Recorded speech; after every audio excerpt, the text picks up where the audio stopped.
কোঠা সংস্কার আন্দোলনের আরেকজন সমন্বয়ক নুসরাত ডিবি হেফাজতে রয়েছে, এমনটাই জানিয়েছে ঢাকা মহানগর পুলিশের অতিরিক্ত কমিশনার মোহাম্মদ হারুনুর রশিদ। তিনি বলেন, কোঠা সংস্কার আন্দোলনের অন্যতম সমন্বয়ক নুসরাত তাবাসসুম ও বেসরকারি ব্র্যাক বিশ্ববিদ্যালয়ের সাবেক শিক্ষক আসিফ মাহতাবকে হেফাজতে নেওয়া হয়েছে।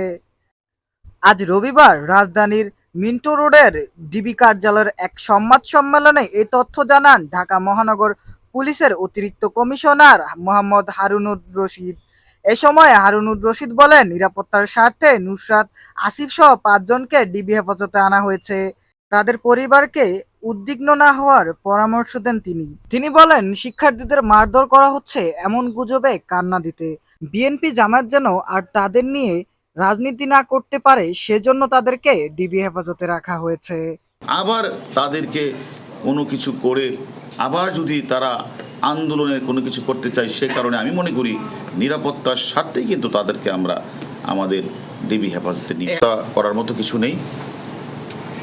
আমরা মনে করি তাদের সেফটি সিকিউরিটি আমরা দেখছি এবং তার পরিবার যেন নিশ্চিন্ত থাকে, সেটা আমরা তাদেরকে আশ্বস্ত করতে চাই। কারা কারা আপনাদের সাথে যোগাযোগ করেছিল, কারা কারা আপনাদের কাছে আপনাদেরকে বিভিন্নভাবে উস্কানি দিয়েছিল, এটা আমরা জানতে চেয়েছি। তারা কিছু নাম্বারও আমাদের বলেছে, নামও দিয়েছে।